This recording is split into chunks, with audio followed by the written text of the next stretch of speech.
My husband left me after causing my disability. 2 years later, he returned on his knees, begging for forgiveness. I was folding baby clothes when a single message on my husband's phone destroyed 18 years of marriage. I fainted, fell down the stairs, woke up paralyzed, and he handed me divorce papers in the hospital. He left me broken, but with my son by my side, I built something stronger than I ever imagined. 2 years later, he came crawling back, begging, but this time, I stood up. Let me tell you how I turned betrayal into power. They say the perfect life is fragile, like a house of cards. You build it carefully, piece by piece, balancing everything just right. But all it takes is one wrong move, one sudden gust of truth, and everything crashes down. I learned this the hard way, on what started as a perfectly ordinary day. The sun had dipped low in the sky, casting a soft golden glow across the kitchen. The smell of garlic and basil filled the air as the pasta sauce simmered on the stove. I stood next to my husband, David, chopping vegetables while he laughed about his latest science project disaster at work. Our son Jake sat at the table doing homework, occasionally chiming in with sarcastic comments that made us all laugh.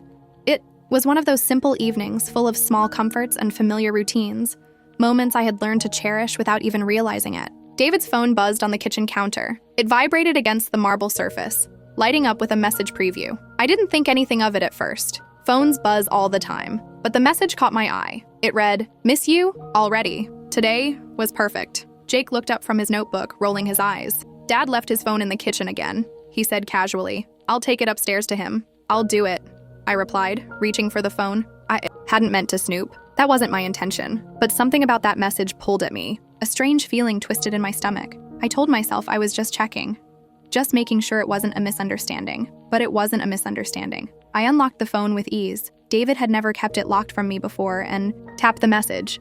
And there it was, staring back at me, a photo of my husband kissing another woman. It was a close-up, warm and intimate. Their faces were pressed together, smiling like they had the world to themselves, like nothing else mattered, like Jake and I didn't exist. My fingers went cold. My heart pounded so loud I could barely hear anything else. I scrolled down. There were more photos, more moments captured in time. The two of them lounging together on a beach, her head resting on his shoulder. Another picture at a concert, lights flashing behind them as they held each other close. One of them laughing in a cafe. A whole secret life, documented and hidden in plain sight. Each image felt like a fresh betrayal. Each smile in those photos was a new knife in my chest. I stood there for a long moment, staring at the screen. The kitchen around me seemed to blur. The scent of garlic, the bubbling sauce, Jake's quiet scribbling, it all faded into the background. My world had just split in two, and I didn't know what to do next. Slowly, I climbed the stairs. My legs felt heavy, like I was dragging the weight of those 18 years behind me. Each step took effort. As I went up, I passed the framed photos that lined our stairwell wall, smiling faces from family vacations, Jake's school portraits, our wedding photo, David and I looking so young, so full of hope and promise. I reached out and touched the glass of one of the frames, wondering if that moment had ever been real. When I reached the top of the stairs, David was just coming out of our bedroom. He was humming softly to himself, unaware of the storm that was about to hit him. His face looked relaxed, almost happy. Maybe he was thinking about her. He looked up when he saw me. His eyes dropped to the phone in my hand. The color drained from his face and the humming stopped. "Is there something you want to tell me?" I asked, my voice quiet, almost calm. I held up the phone so he could see the screen, the photos, the messages. He opened his mouth, but no words came, just a stunned silence. "Anna, I can explain," he finally said, his voice low. "Explain what?" I asked. "The photo of you kissing another woman?" My hand trembled as I held the phone, my whole body shaking from the inside. "How long has this been going on, David? How long have you been lying to us?" He hesitated, eyes flicking away. "It's not what you think," he began, but I could already see the lie forming behind his eyes, the same eyes I had trusted for almost 2 decades. "She's just a colleague," he said quickly. "We had a few drinks, things got out of hand." The words felt like acid in my ears. "Stop lying," I said, my voice trembling with rage and disbelief. I scrolled further through the messages, each one confirming what my heart already knew. "These go back months," I whispered, the weight of the truth crushing me with every swipe of my finger. "You've been seeing her all this time, haven't you? While I was making your dinner? While I was washing your clothes? While I was building my whole life around you?" I couldn't look at him. I couldn't look at anything but the screen that had torn my world apart. Our voices must have gotten louder, because Jake suddenly appeared in the kitchen doorway at the bottom of the stairs. He looked between us, his face filled with confusion and fear. "Mom? Dad? What's going on?" That's when something shifted in David. His face changed. The guilt that had been flickering across his features just seconds before vanished, like it had never been there. In its place was something colder, hard, emotionless, like a switch had flipped. He didn't try to deny it anymore. "Fine," he said flatly. "You want the truth?" "Yes, I'm seeing someone else. And you know what? I'm not sorry." My mouth went dry. I clutched the banister, barely able to breathe. "Sarah makes me happy," he said, as if that made everything okay. Happier than I've been in years. The world around me shifted.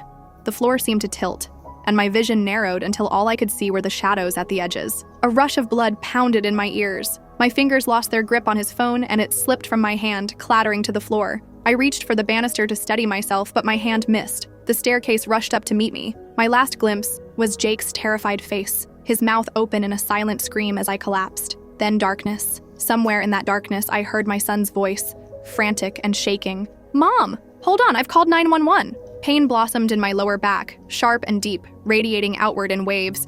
I tried to move, but my legs didn't respond. Panic bubbled up in my chest. Sirens wailed in the distance, slowly growing louder until they filled every part of me. Then, the pain and the noise faded away again, and I sank back into unconsciousness. When I finally opened my eyes, the world felt sterile and too bright. The ceiling above me was unfamiliar, and the air smelled faintly of disinfectant. Hospital. A doctor stood at the foot of my bed, her white coat a stark contrast to the pale green walls behind her. Her expression was professional but kind, carefully measured. "Ma'am," she began gently, "you've had a serious fall. I'm sorry to tell you that it caused significant trauma to your spinal cord." Her voice continued, calm and clinical, explaining things I couldn't fully understand: physical therapy, pain management, the likelihood that I might never walk again. I lay still, staring up at the ceiling as her words echoed around the room. It didn't feel real, but nothing hurt as much as what happened 3 days later. David walked into my hospital room like a stranger. There was no emotion on his face, no guilt, no hesitation, not even the courtesy of shame. He carried a manila envelope in one hand and didn't look at me as he approached. Without a word, he dropped it on the table next to the untouched tray of hospital food. "Divorce papers. I'm leaving you," he said flatly. His voice held no warmth, just cold certainty. "Sarah and I are moving in together." I blinked, unable to speak. My chest ached with a pain no medication could reach. David didn't linger. He didn't ask how I was doing or if I needed anything. He just turned away and started to leave. "Don't call me again," he added over his shoulder. "My lawyer will handle everything from this point." And with that, he walked out of the room and out of my life without looking back. David didn't even glance at Jake. My son sat stiffly in the corner of the hospital room, his back straight, his fists clenched so tightly his knuckles were pale. His eyes, wide and glistening with shock and anger, followed his father with disbelief. "That's it?" Jake's voice cracked as he finally spoke, barely louder than a whisper. "You're just walking out on us? After everything?" David paused at the door, his hand resting on the handle, but he didn't turn around. There was no flicker of regret, no second thoughts in his posture. "I've made my choice," he said flatly. "I suggest you both accept it." Then the door clicked shut behind him. The sound was sharp, final. It echoed through the room like a gunshot, silencing everything else. The days that followed were a blur. Eventually, I was discharged from the hospital and brought home, but it didn't feel like home anymore. It felt like a house full of memories I couldn't bear to look at. Jake set up a bed for me in the living room since the stairs were no longer an option. He moved the coffee table, rearranged the furniture, and made the space into something close to a bedroom, with soft blankets, extra pillows, and my favorite lamp by my side. I barely noticed. I refused to eat. I barely spoke. Most days, I just lay in bed staring up at the ceiling. The same ceiling I had looked at for years, but now it felt foreign. There was an emptiness inside me too deep for words. My body ached, my heart even more. I felt like a shell of the person I had been. Every breath felt like a task. Jake took over everything. He cooked simple meals, cleaned the house, sorted the mail, and even tried to figure out our finances. He had always been mature for his age, but this was something no teenager should have to handle. And yet he did it, without complaint. Every morning, he brought me breakfast on a tray. Toast with jam, eggs, oatmeal, even pancakes some days. He tried his best to tempt me, reminding me of the foods I used to love. Sometimes he'd place a flower on the tray, freshly picked from the garden. I never had the heart to tell him I couldn't taste anything anymore. Every night, he'd sit quietly by my bed, doing his homework with his book spread out across the living room floor. He didn't speak much, but his presence was steady and grounding, a quiet comfort in the middle of my storm. One night, he sat beside me after finishing his homework. His hand rested gently on mine. "Mom," he said softly, his voice firm, "despite its youth, you are still here. You're still you. And if Dad left, that's his loss, not ours. We don't need him. We never did. His words settled in my chest like a warm ember. Something in me cracked open. A place I thought had been sealed forever. It wasn't sudden or loud, just a shift. A little light in all that darkness. For the first time in weeks, I didn't look away. The next morning, when Jake came to my bedside, I let him help me into the wheelchair. My body still ached, and moving was slow, but something inside me wanted to try. Jake was ready. He wheeled me to the kitchen table and opened his laptop, excitement lighting up his face. "I've been researching," he said, showing me a spreadsheet he had created. It was filled with notes, numbers, links, and plans. "We can make this work. I'm already tutoring online and doing yard work for the neighbors, and I found some government assistance programs we might qualify for." Tears welled in my eyes, and I reached for his hand. "You shouldn't have to do this," I said, my voice rough and weak from disuse. "You're just a kid. You should be worried about school and friends, not bills and taking care of me." But Jake smiled, and for the first time in a long while, I saw a flash of the carefree boy he used to be. "I won't have to anymore," he said, eyes gleaming with a kind of hope I hadn't felt in months. "Check this out." He pulled up a list of remote jobs: customer service, data entry, virtual assistant work, all things I could do with a computer. "You're great with computers, Mom. You could do any of these." And so I tried. I started small, a part-time job in e-commerce customer service. The hours were flexible. The tasks were manageable. It wasn't glamorous work, but it gave me purpose. It gave me something to wake up for, something to keep moving forward. I learned to sit at the table in my wheelchair, typing responses, answering inquiries, tracking packages. My hands still trembled sometimes, and the pain was always there. But slowly, I began to find myself again. Then, one afternoon, Jake came home with a new idea. "Remember your eye for antiques?" he asked with a spark of excitement. And with those few words, the next chapter began to form. "What if we bought unique items and resold them online?" Jake had asked one morning, his eyes full of that spark I'd come to recognize, an idea taking shape. We started small. I had a collection of old items I'd gathered over the years. Vintage jewelry, collectible figurines, antique books, and old postcards I couldn't bear to throw away. Things that had once just collected dust now became our starting point. Jake handled the photography, taking careful shots by the window where the light was best.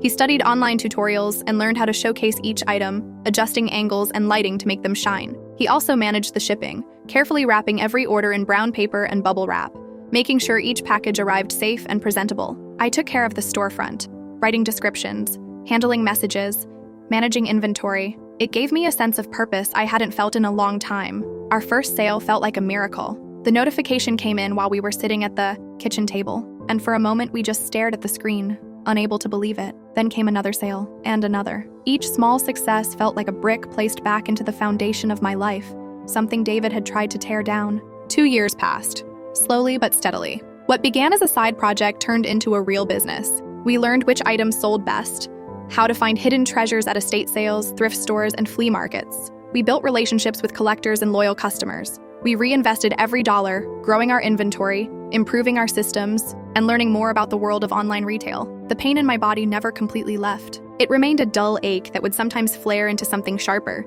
especially after long days of sitting upright or pushing myself too hard. But I had learned how to live with it. The wheelchair became an extension of me, not a symbol of what I'd lost, but a tool that gave me access to what remained. With months of physical therapy, I regained some limited mobility, enough to stand with help, to take a few steps with support, but I had accepted that I might never walk fully again. And I was okay with that because I had something better: purpose, freedom, and Jake. Jake graduated high school with honors. He had the grades, the scholarship offers, the chance to go wherever he wanted, but when it came time to decide, he surprised me. "I already have a future right here," he said, motioning to the desks, the computers, the shelves lined with inventory. And I couldn't argue. He had found his calling not in classrooms, but in something he had built with his own hands. One day, a local newspaper reached out. They had heard about our story from a customer and wanted to feature us. We agreed, not thinking much would come of it. But when the article was published, it exploded. The headline read, "Mother-son duo builds million-dollar empire from home."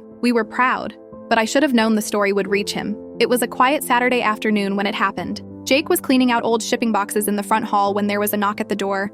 He opened it, and there stood David. 2 years had changed him. His face was gaunt, his eyes sunken, and his clothes hung off him like they didn't belong. He looked older, tired, defeated. Then he fell to his knees. "I made a terrible mistake," he sobbed, loud enough for me to hear from the living room. "Sarah left me. I lost my job. I've been miserable without you both. Please, Anna, give me another chance." I sat silently in my wheelchair, watching him from across the room. I didn't interrupt. I didn't rush to respond. I just listened as he poured out his story. 30 minutes of excuses, regrets, and apologies. But none of it touched me. His voice grew more desperate as he talked about his loneliness, his failures, and how he finally realized what he had thrown away. He begged, pleaded, tried to appeal to my kindness, to my memory of the man he used to be. But all I could feel was fire building inside me. Not sadness, not pity, just rage. Not because he had come back, but because he thought he had the right to. "You don't deserve a second chance," I said, my voice steady and firm. He cried harder. "Please, Anna, don't be so heartless," he pleaded, inching closer to me, reaching out like the sound of his pain should somehow break through mine. And that was the moment I snapped. A rush of adrenaline surged through my body, sharper than pain, stronger than fear. My hands gripped the arms of my wheelchair as I leaned forward. Pain screamed through my back and legs, but I didn't care. I pushed. Slowly, unsteadily, I rose to my feet. My legs shook under me. My balance wavered, but I stood. "Get out of here. Now!" I snarled, every word laced with strength I hadn't known I still had. David's mouth fell open. He stumbled backward, startled, tripping over the edge of the rug as he scrambled toward the door. Without another word, he fled, vanishing into the afternoon sun. Jake stood in the doorway, frozen, his face filled with shock. "Mom, you stood," he whispered, voice barely audible. I sank slowly back into my wheelchair, every muscle aching, but I didn't care. "I guess I did," I said. Jake crossed the room and wrapped his arms around me. We held each other tightly, no more words needed. We had been through hell, and we had come out the other side, not just surviving, but living, together. And that was everything.